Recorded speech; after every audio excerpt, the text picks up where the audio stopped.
Hey guys, this week's video is dedicated to the complete recovery of Masha Bas Batsheva. 2 weeks from tonight, Shabbat 100. If you don't have your ticket yet, make sure you get it. It's going to be amazing. It's going to be huge. Tell your friends, spread the word, schlep everyone. It's going to be awesome. You ever wonder if you could bribe God? Have you ever seen a kid negotiate with God? Or maybe you did this. Probably we all did this as kids, right? God, if I get this present for Hanukkah, or if I ace this test, I'm gonna be so amazing. I'm gonna clean up my room. I'm gonna listen to my parents, or, I'm gonna jump on my head. We make these deals and we're like, oh, kids, they're so cute. I mean, we do this as adults as well, though, right? We go to shul and we make all these deals with God, and, God, look, I called my bubby this week and I was so nice to my siblings. I called my sibling who I haven't spoken to in forever. Just let me ace this interview, and I'm gonna be so good, I'm gonna volunteer, right? We do all these, we make these deals with God. Does it work? Are we able to bribe God?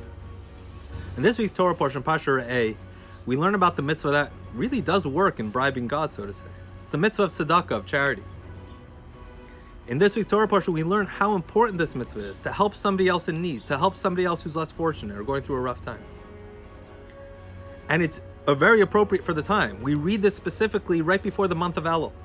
Tomorrow we begin the last month on the Hebrew calendar, the month of Elul, the month before Rosh Hashanah, the Jewish New Year.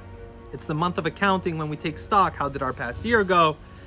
Those moments that could have been better, how they're going to be better for the following year. And we ask God to, judge us favorably.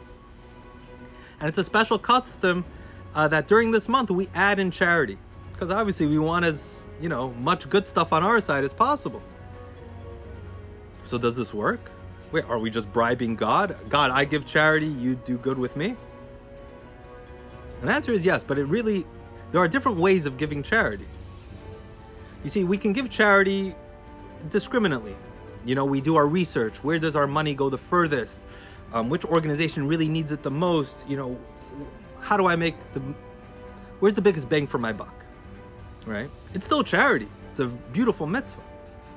But we're very, we give to this person, not to that person. I think this person needs it more, and I'm not giving it to that person. We check it out. But then maybe God will do the same with us.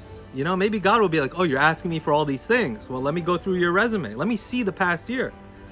Maybe God will take a microscope. The same way we took a microscope to the people that we gave, maybe God also takes out a microscope. Do you really deserve it? Really, that's a long list that you're asking for. Let me see if you really, truly deserve it. And then there's giving charity indiscriminately. The ultimate way. To give without, looking so deeply. Somebody's in need, we give. We don't go through their entire history and background. Somebody's struggling, we're there to help.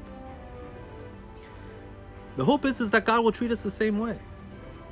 The hope is that God will not take a microscope and a fine-tooth comb to our year, because we all have, if we look through the year, there are moments that we're not so proud of, moments that we want God to overlook. And so we're kind of setting the tone, we're setting an example. The reason why we add charity in the month of Elul is because we're trying to set the example for God, so to say.